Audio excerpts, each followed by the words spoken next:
Bienvenue à nouveau donc dans la suite. Maintenant que tu as bien maîtrisé ce mouvement donc de l'inspiration, on va voir la suite. Comment expirer avec un mouvement bien spécifique qu'on va retrouver dans toute la première partie donc des mouvements préliminaires qui s'appelle le mouvement de liaison.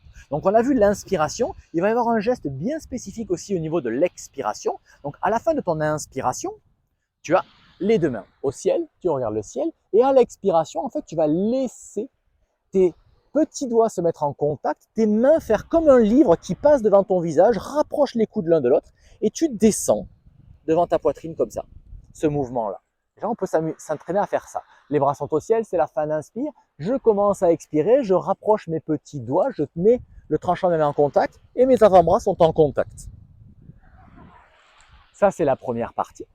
Et ensuite, il va y avoir un mouvement de bras. Une fois que tu as les mains en face comme ça devant toi, tu vas laisser tes mains s'enrouler, tes bras s'enrouler. Les mains restent toujours en contact pour te retrouver paume face à la terre avec les index en contact. Et une fois que tu es là, tu gardes les mains en contact tout le temps. Tu viens rouler pour avoir les petits doigts en contact et les paumes face au ciel. Entraînons-nous à faire ce petit mouvement bien fluide, bien déroulé. Paume au ciel, paume au sol. Paume au ciel, paume au sol.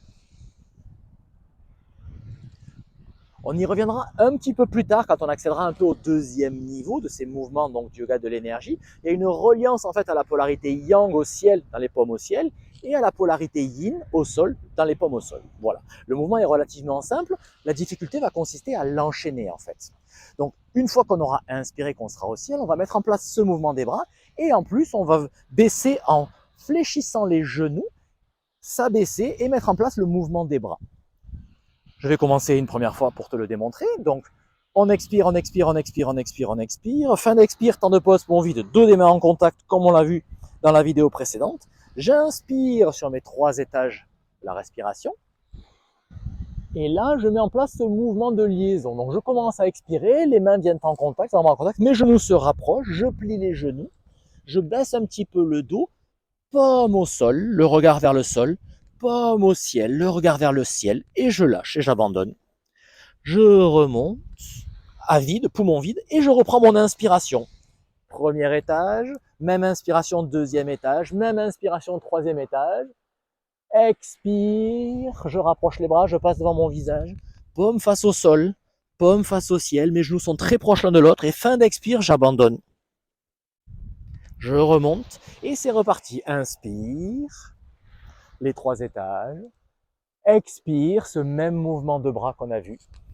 Toute la durée de l'expiration, sur une seule expiration, je vide, je vide, je vide, et en fin d'expire, j'abandonne.